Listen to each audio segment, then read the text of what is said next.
All right, kids. I've got 28 minutes until my pot pie is done, so we're gonna do this. And I'm Taylor. It's November. The hell is this? I don't know what the date is. 14th. Oh, that's November Valentine's Day. Anyways, a lot of books this week. Honestly, got a hot mess. This one will go in there somewhere. I'm not sure. I'll figure it out as I go. I'm winging it. Let's see. What's the order of this crap? Did I mention I'm winging it? We're winging it. We're going with that. All right. Here's the thing. I never read Superior Spider-Man when it first came out. I mean, I get the premise. Dr. Octopus trapped inside Peter Parker's body and is superior in every way, except for, fun having or something. It's Dan Slott. He drives me a little bit nuts. But I've heard good things about the run from other people, so I decided to give it a whirl, and it's Dan Slott, and he drives me nuts. So I won't be continuing on this one. It's Mark Bagley and Slott. They were together on a bunch of Spider-Man-y stuff back in the day. This is sort of a setup issue as far as how Superior Spider-Man returns. I think it would probably be better if you read Superior Spider-Man, and I think it would probably be better if you gave a shit about Spider-Boy.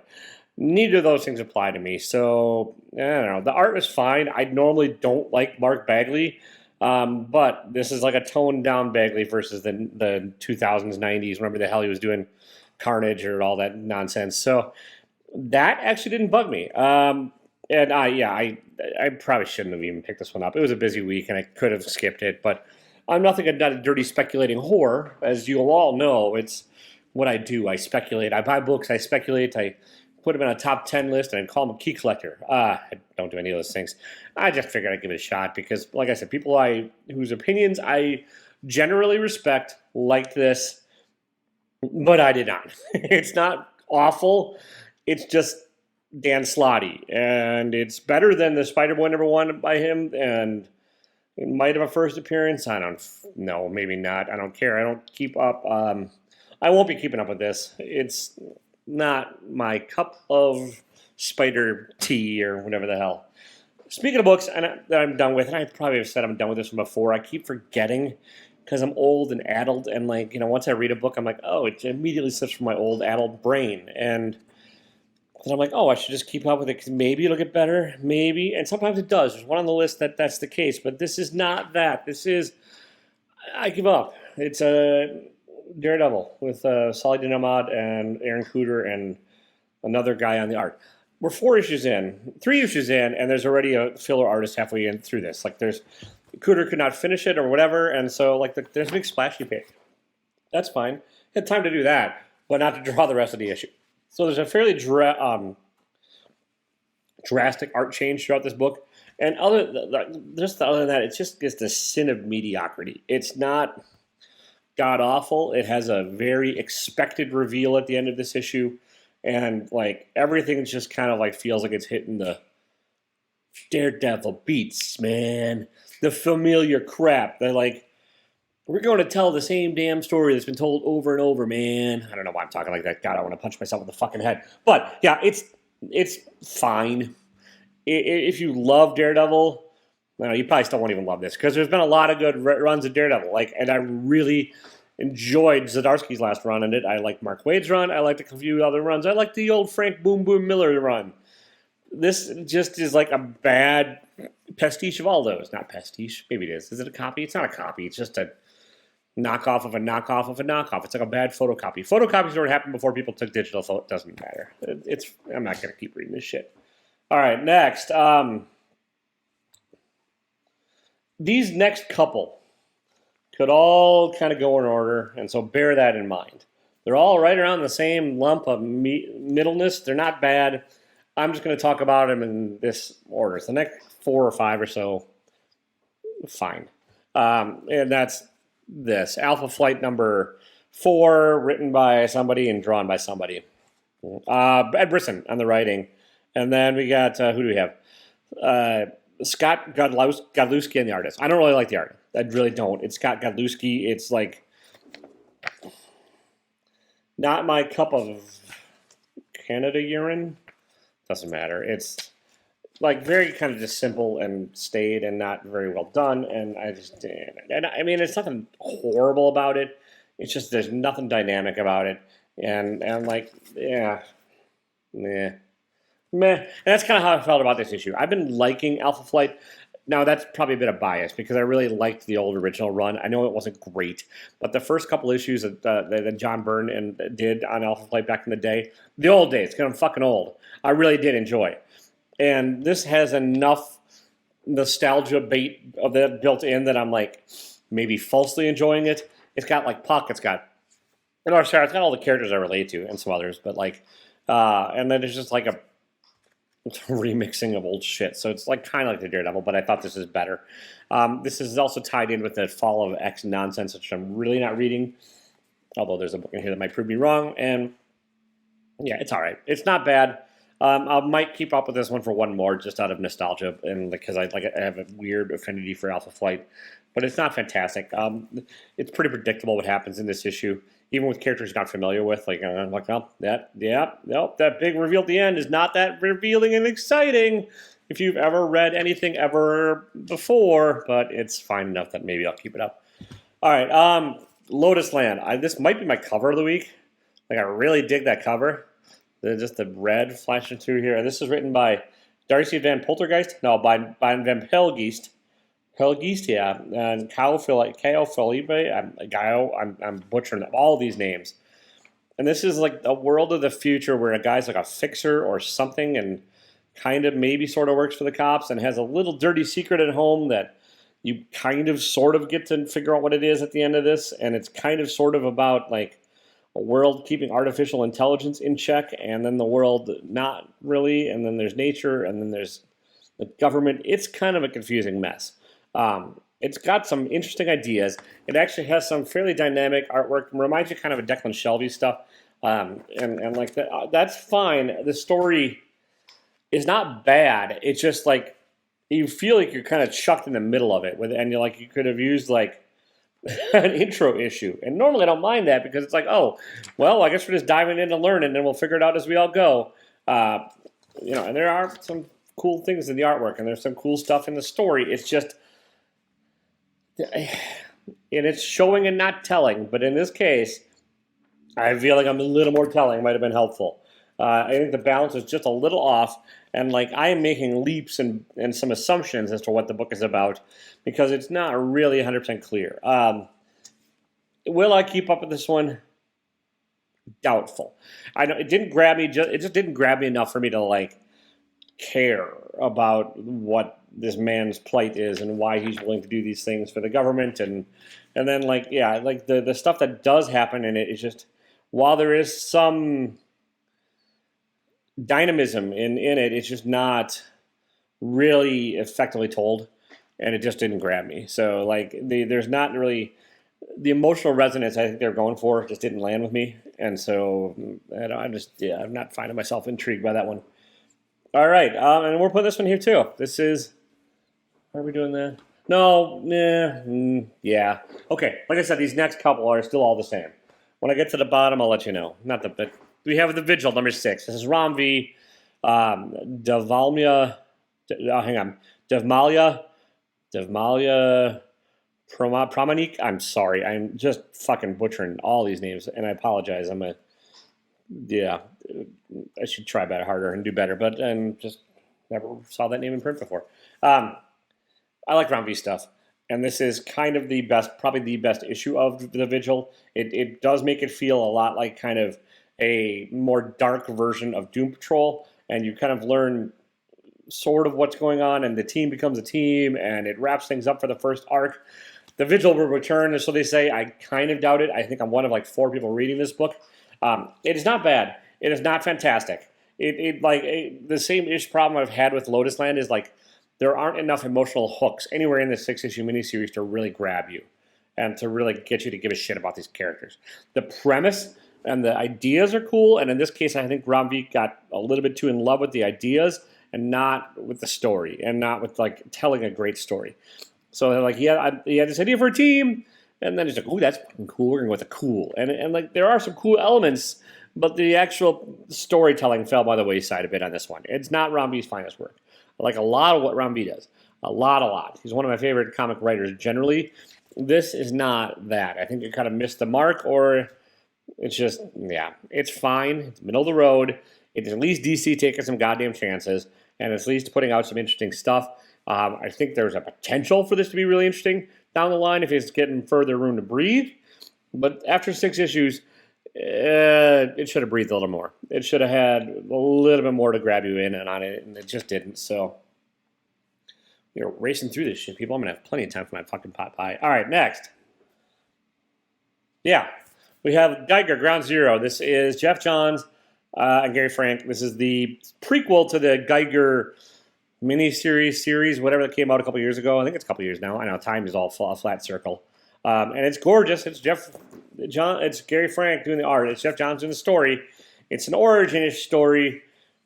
It's just that this is a setup, and the origin itself is not so far that interesting. Like, it's a $4 book. It's got great cover stock. It's nice and thick, and it's on probably the best paper. Well, not quite, but it's one of the best printed books of the week. You get the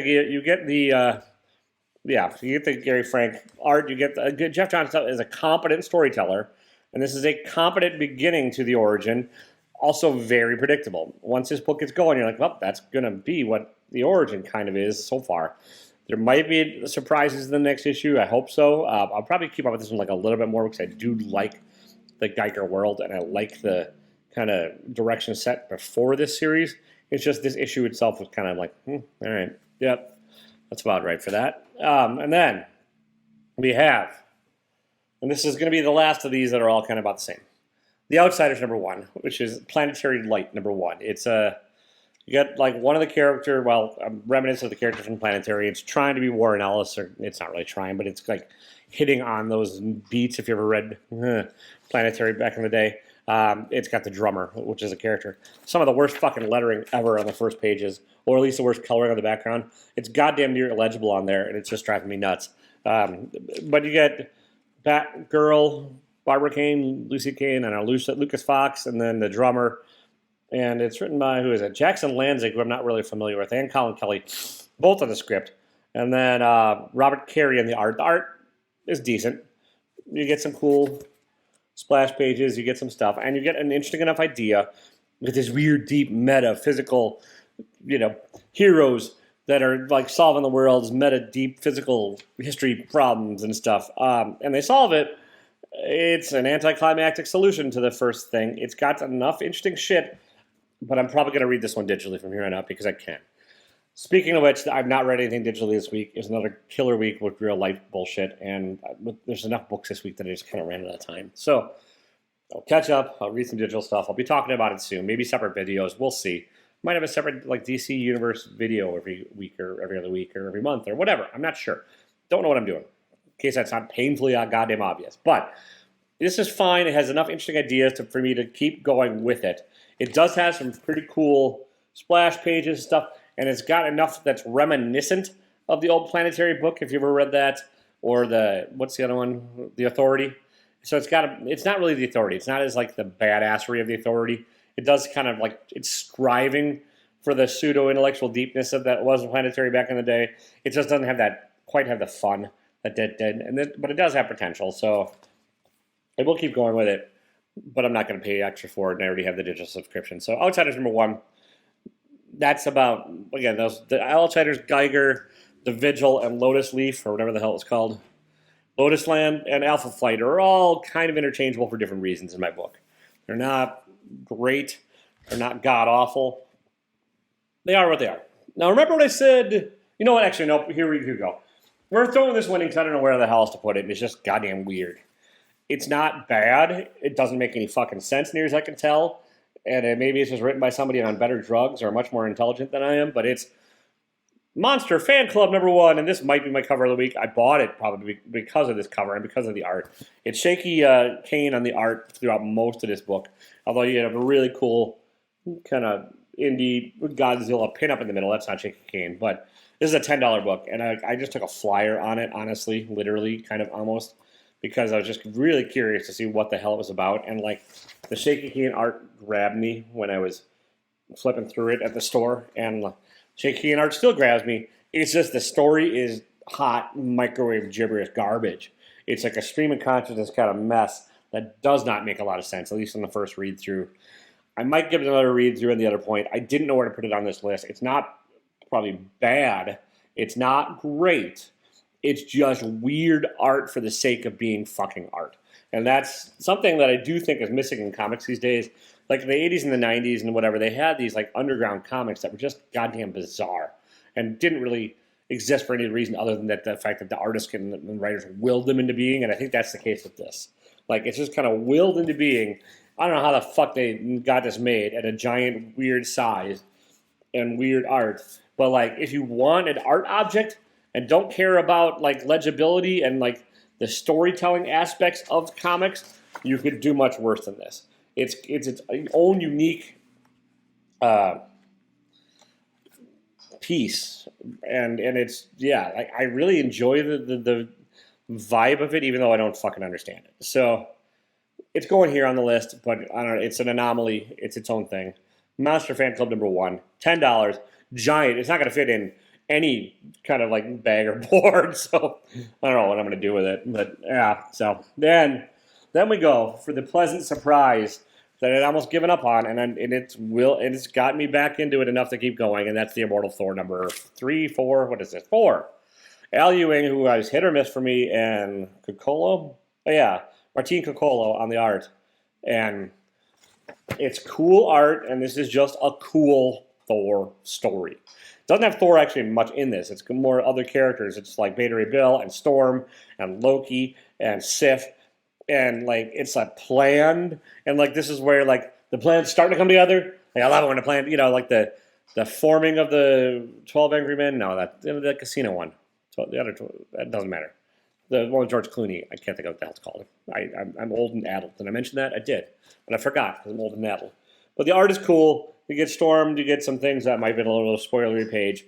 This is like the setup issue, and the setup is interesting enough for me as a Thor fan who's biased to keep going and to read it one more issue. I like what's being done in this. I like this issue better than the previous ones all put together. And I don't want to like spoil what's going on in here a whole lot. Like, there's something big and nasty coming for everybody. That's the spoiler I'll give you, because it's a Thor comic, and there's always something big and nasty coming for it. And it's like a big nasty threat that Thor's going to have to deal with, and how he chooses to deal with it is the interesting part to me in this book. And it's like it's hitting on all the fanboy notes I wanted to, in a kind of fun way. So enjoying it. I do not actually love these Alex Ross covers. I don't think he's been great on the covers in this book, and I still think this one is either. He's got this weird, washed-out like Thor design that I think was part of the first couple of issues, but I just don't love it, and I don't love his compositions on this, and whatever. I know it's not going to ruin any fans, but it is what it fucking is. It's just I don't like the covers, but I am enjoying the Thor story enough to keep going with it. This was on the fence, off the fence for now. I will pick up #5. Not a bad book. All right. Next, we have Children of the Vault #4. This is the last issue of this, and this is Dennis Camp and who's on the art? Luca Maresca on the art, and this is Cable and Bishop versus the Children of the Vault. This is how they beat the Vault, or how the Vault beats them. I don't want to spoil it, but it is a hero book, and it's a clever ending. It's Dennis Camp. It's got some clever pseudo sci-fi nonsense, mumbly jumbly, and it's like reminiscent of Hickman. It's got all the Hickman tropes in it too. It's got like all these X books have these somewhere in here, like paragraphs instead of just telling a story. But that's fine. It's like not really necessary. This one has a couple of them. It's got a couple, so you have to read some text. But like it's a cool way to end this. It's kind of like it's a badass way to beat the Children of the Vault. If you know anything about the Cable history of the '90s and like whatever they've been through, and I am not the biggest Cable fan. I'm not the biggest Bishop fan, but I have enough knowledge of the two characters that this all made sense in my wee, tiny little head. If you're not super familiar with the characters, this probably wouldn't matter. You're also probably not making an issue for this story, because like the Children of the Vault, like they're in the city, and time happens faster in there, or like whatever. So by the time they get out of the city, they're ready to rule the world, and then they're fighting Orcus and the humanity and everybody else. But they're from the far future, even though it's only been like a week in their city. So they have all this advantage, and then, so there's that. And then it's just the only two mutants for whatever the fuck reason, because they're all being hunted down by other people, by Orcus or some shit in the other books I'm not reading, are Cable and Bishop, and they're together. But it's a cool ending. I dug it. Children of the Vault. All right, we've got, how many do we have left? I'm like, let me make sure my order. Yeah, this is the right order. Okay. This is, on other weeks, this might be, any of these three could have been issue number 1. So, like, bear that in mind. They're not equal. I have them in this order for a reason. But, yeah, this is, I got to figure out, hang on. Written by John Ridley, art by Stefano Raphael, and that is The Ministry of Compliance. And that's my favorite title name of the week. Yeah, I'm like the Ministry of Compliance. It just brings, like, visions to your head. And, like, this is about aliens that have invaded Earth and are taking it over. But it's not what you think. And, like, the characters aren't what you think, and there's twisty-turny, and it's mostly dialogue. Like, this book, I mean, there is some action that takes place in it, and when it is action, you're like, yeah, it's kind of fucking cool. But, like, this is a thick boy book. I don't know how many pages it is, but look, it's a beefy boy. It's $6. It's IDW. This might have been a digital one first. I am not sure. IDW does that sometimes on Comixology, and this could have been that on like John Ridley. I have a feeling it probably was. I think this is probably 2 issues crammed into one, but which means it's either half done or whatever. It doesn't matter. Like, because IDW's done some of this with Comixology, and so there's, yeah, it's, if you want like a sci-fi espionage kind of slow burn comic, this is the one for you. And it even though it's mostly dialogue, the setup is pretty cool. It's a lot of politics and a lot of politicking and a lot of like who's good and who's bad and who's right and who's wrong, and you don't know by the end of it. So if you want something that's clear cut where one side is good and one side is evil, this is probably not for you. But like there's a lady with a sword that can cut through some shit, and there's aliens, and there's half aliens, and then there's alien invasions and compliance and complying and what happens if you don't comply. And I can't talk a lot about this without spoiling it. But yeah, I dug this one. On worst weeks, this probably would have been my favorite book of the week. And John Ridley is kind of hit or miss for me. Like some of his stuff I really don't love, but this book I really did kind of like. So, Ministry of Compliance number 1. And then a writer who I really generally do like, although like some of his stuff has been missed for me lately, or just slow enough that I'm like, I'm not reading this fucking monthly because dear fucking Jesus, life is too short, and like I'll read it collected. But that's Jeff Lemire, Fishflies. And this is Jeff Lemire drawing Jeff Lemire. Not going to be for everybody. His art is fairly polarizing, but I like it a lot. I like his color palettes. I like it sort of sketchiness. I like it when he is not afraid to be stylistic, and he's never really been. He's got this sort of inky, loose style that a lot of people might hate, and the story is kind of an inky, loose style that a lot of people might hate. And like his, he turned that into a splash page. That's a lot of goddamn work. Now, is it an effective splash page? Your mileage might vary. I liked it. And this is a story of a young girl named Frances. And she doesn't have any friends, so she makes friends with a giant bug alien thing.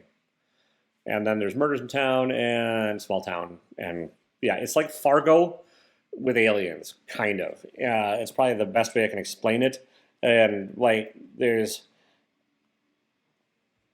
Yeah, again, without spoiling more than that, without spoiling the general premise, which you can get from previews, like I really do think this is worth getting. It's not cheap; it's $6, but it is at least a little square bound, and you do get a fair amount of book every week for it. Like you get not every week, every month. I can't remember. They don't remember they used to put page numbers on those. I really like that because they could say, "Hey, there's a 40-page book." I'm not going to count this all free because my pot pie is going to be done in. Well, I got a little bit of time, but I'm still going to keep this video down to somewhat manageable length because nobody watches all this shit anyways. I see my view hours and it's like, when I see the view minutes per video, it's like people will just fast forward and until I hold up a book. And then when I hold up that book, maybe if they want to hear about it, then they'll play and then they skip the next shit. So anyways, I get it. I do the same thing. It's reviewing. It is what it is. Fishflies.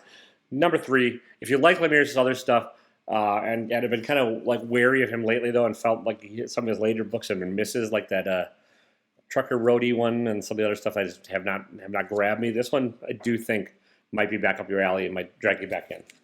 It's not Trucker Road, something Road. That doesn't matter. And then the book of the week, which is really big, dumb, time traveling fun, and just the end of it all, is Mark Millar and Pepe Larrauz's Big Game number 5 of 5. This is the end. This is another expensive-ass book. It was $8, but you get a beefiness to it. And this is just okay. In the first couple issues of Big Game, all the superheroes are getting their asses kicked by like Nemesis, I think is the guy's name, and other people. And this is how it ends. It's not necessarily how you expect, but then once it gets going, it's kind of how you expect. If that makes any sense. But it's bombastic. It's over the top. It is stupid. It is big movies in a book. It's like everything you kind of want in a superhero comic with a lot of swearing and other shit that Mark Miller will throw in. And some gore and unnecessary, well, your mileage may vary on the violence. But like, you get, it hits all the beats. And honestly, if you read this book and you don't think of like Marvel Phase 1 in certain regards, I'm not sure what to tell you, because this definitely has some love letters to the Marvels, especially the Avengers movies, and a couple of them in particular. The character that is sort of the star and becomes the star is kind of surprising in a way, and I like that. And then the cleverness kind of wears off. And like, if you're not familiar with, and I said this with the other issues, if you're not familiar with Mark Miller's universe and all these characters he's created, you might be a little lost. But I do think this one is badass enough. And like, you're just kind of like, if you just want to read a fucking cool comic, you're like, yeah, that's a comic. That's a superhero. That's fucking cool. Then this is going to be for you. But like, you're not going to get all the characters, all the points, because like Mark Miller is in love with his own universe, or it's my assumption he is. He doesn't seem like somebody who wouldn't be, and he's tying all of them together. And like, so there's like Chrononauts and like Hawk and Big Game, or that's the name of this book, and Kick-Ass and Hit Girl, and I don't think the Kingsman, but like there's others in here. There's a lot. The Ambassadors, who's one of his newer ones, like he's tying in a lot of series, and I don't know all of them. And I was lost for some of it, but then you realize, just read it, it doesn't fucking matter. So read it, it doesn't fucking matter, it's still badass. It is my favorite book of the week. Again, Fishflies and the Ministry of Compliance could be on other weeks, but I was just tired, had a crappy, annoying day, and I really just wanted like big, bombastic, dumb fun, turns out, and that's what Big Game is. It's not probably even an amazing book. I'll probably forget about it by next week, because did I mention I'm old and addled? I forget things. I can't remember if I've said that before, because I'm old and addled, I forget things. But yeah, that's what I've got. That's my favorite one. So I'm going to get out of here. I'm going to go stare at my stove until the chicken pot pie is done. No, I didn't make it myself, because I'm old and addled and a bachelor. I live alone, and I'm sad. So sad. All right. Talk to you later. See ya.